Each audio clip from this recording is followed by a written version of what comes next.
Hey guys, happy Thursday.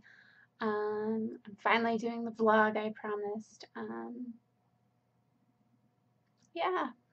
Okay, so we're talking about deeper stuff. This is weird. I usually blog funny stuff because it's far more enjoyable for all of us. Before we start, I'm going to apologize for this sit right here. I can never figure out what side the webcam is on. It flips me. Weird.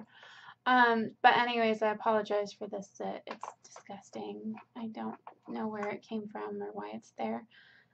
Um, damn hormones. Okay, we're not talking about hormones. We're talking about feelings. So the last 4 months, I think it's 4 months now. Last 4 months have been a huge roller coaster ride. There's a lot of stuff going on at my work right now. I need to say right now, I love my coworkers. I really do work with a bunch of amazing women who put up with me and all my insanity and encourage it even. They're great. Today is my 2-year anniversary at my job, actually, so that's kind of crazy. But there's a lot of stuff going on with my job. A lot of things that have been really hard to deal with, a lot of uncertainties, and it's really stressed me out. I don't know, what's going to happen, and I'm a total planner. I'm someone who likes to know what's going to happen, what's going on, where they're going to be, what they're going to be doing, all that good stuff, and I don't have that right now. And compounding that, we've got a lot of other things going on. Eamon is getting ready to graduate in May after we found out that he was going to officially be out of financial aid come May. So he would be out of financial or federal financial aid. We could take out private loans if he needs to go beyond that, but we can't afford private financial loans. Holy cow. Wow. So with that comes the fact that he needs to get a job. And there's really not a lot of chemistry jobs in Colorado. There are some, and there are some really close to us, and they're really good jobs. The ones that are here are amazing, but we just don't know. So uncertainty with my job, uncertainty with where we're going to be living, and then you throw a wedding into the mix, and I feel like I've just been impossible to be around. I don't know how anyone's putting up with me because I constantly am like feeling like I'm about to have an anxiety attack. And it's hard. I'm really busy between, school and work and planning a wedding. Beckham says hi.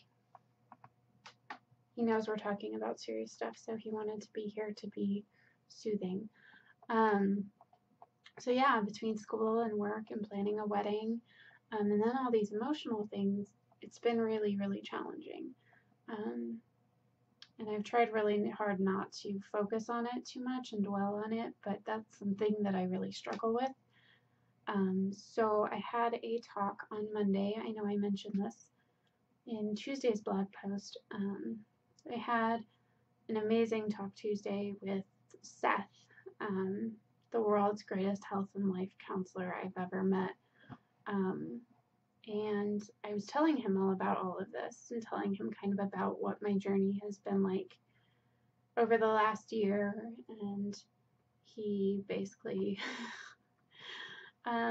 told me that I have a really high need for certainty in my life, which I was like, yes, I do. That is absolutely accurate, Seth. Congratulations. You've talked to me for more than 5 seconds.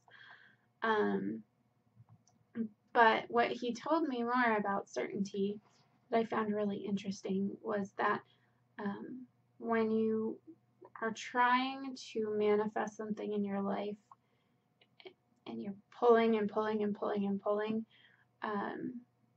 you become so frenzied and so frantic that you actually subconsciously push away the very thing that you are trying to make certain, because you put yourself in a state of mind where you're crazy.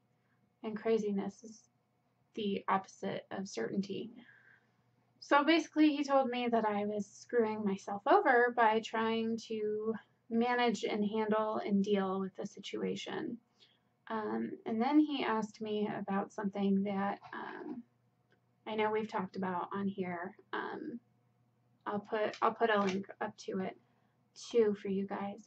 But we have talked on here before about my struggles with finding a spiritual religious practice that I feel comfortable in, that I feel safe in, that I feel accepted in, and that feels true. And it's been a struggle since I was really young, actually. I started seeking probably when I was 8 or 9, and I haven't found it yet. I mean, I've settled in a few different churches for a couple of years. I've tried different things. Nothing's really taken. Nothing's really said to me, yes, this is truth.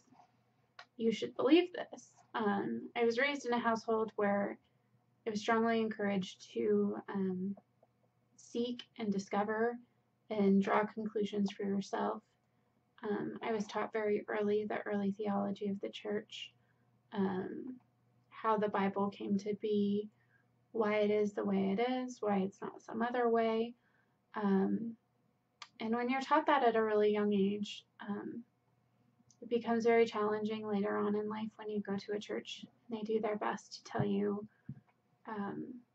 that everything has to be one way, because you've been taught that everything is not necessarily that way. So I was trying to explain this to Seth as he's asking me, well, what's your spiritual practice look like? What's your religion looking like? Because obviously, you know, when you get a lot of anxiety, a lot of times it's because you're not feeling grounded and you're not feeling secure in your spiritual practice. And I couldn't agree with him more. I've been putting off dealing with my spiritual issues for a long time. So he told me I needed to deal with it, point blank, in a very harsh but loving way. Told me that I needed to stop ignoring it. So I'm really trying hard to not ignore it. He gave me some contacts for a couple of spiritual areas or spiritual centers in our area that kind of work primarily in the area of people who are really seeking and don't necessarily believe one thing but need a spiritual practice and need to be on a spiritual path and need to be seeking, which is exactly where I'm at. I need to be seeking and I need to... Hi. Sorry. Whoa. I got off track by my kitty looking longingly into my eyes. I don't know what his deal is. Anyway, so I've basically been researching these spiritual centers, and it's kind of intimidating, especially because Eamon's not particularly spiritual, and he doesn't feel the need to be particularly spiritual. It's not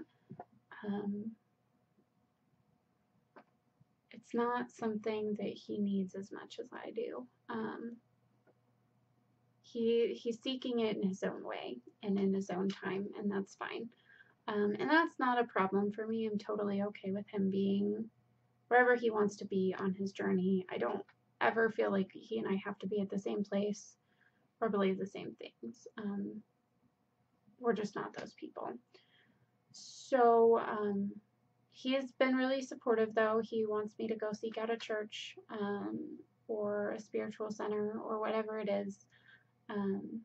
We're hoping it helps with my anxiety and my issues with needing to control, so that I can grow and be a better person, and instead of needing to control every situation, I can find the growth in every situation.